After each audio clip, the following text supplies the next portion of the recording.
আয়েশা, আলহামদুলিল্লাহ, আমরা খাওয়ার পূর্বে হাত ও মুখ ধুয়ে নিয়েছি।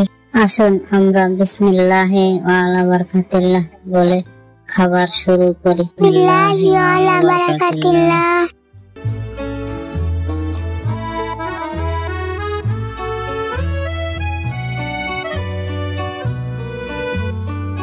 আয়েশা, এটা আপনি কিভাবে খাচ্ছেন? খাওয়ার সময় মুখে আওয়াজ না করা উচিত। জি গোলাম রাসূল ভাই, এখন থেকে আমি মনে রাখবো।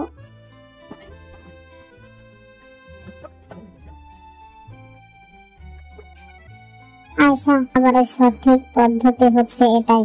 যখন আমাদের প্লেটে একই ধরনের খাবার থাকে তখন আমাদের উচিত হবে যেন আমরা নিজের দিক থেকে খাই এবং অন্য দিক থেকে না খাই, আর অন্যের প্লেট থেকে কিছু না উঠাই। গোলাম রাসূল ভাই, আলহামদুলিল্লাহ, আজ আপনার কাছে খাবারের সঠিক পদ্ধতি জানতে পারলাম।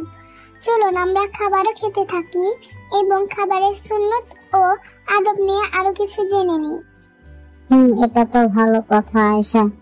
যখন নিচে বসে খাবার খাবেন তখন বাম পা বিছিয়ে ডান পা দাঁড় করে অথবা দোজা না হয়ে বসে খাওয়া সুন্নত। আর খাবারের শুরুতে যদি বিসমিল্লাহ পড়তে ভুলে যান তাহলে স্মরণে আসা মাত্র বিসমিল্লাহি আলা আখিরে পড়তে হয়।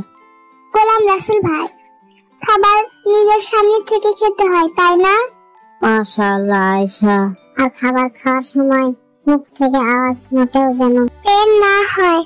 আর গোলাম রাসূল ভাই, খাবারের কখনো দই বের করা উচিত না, তাই না? মাশাআল্লাহ, জি অবশ্যই। আর খাবার খাওয়ার পর এই দোয়া পড়া উচিত, আলহামদুলিল্লাহিল্লাযী আতা'আমানা ওয়া সাকানা ওয়া জাআলানা মুসলিমিন। এর অর্থ হলো সমস্ত প্রশংসা আল্লাহর জন্য, যিনি আমাদের খাবার দান করেছেন, পানিও দান করেছেন এবং আমাদেরকে মুসলিম বানিয়েছেন। বন্ধুরা,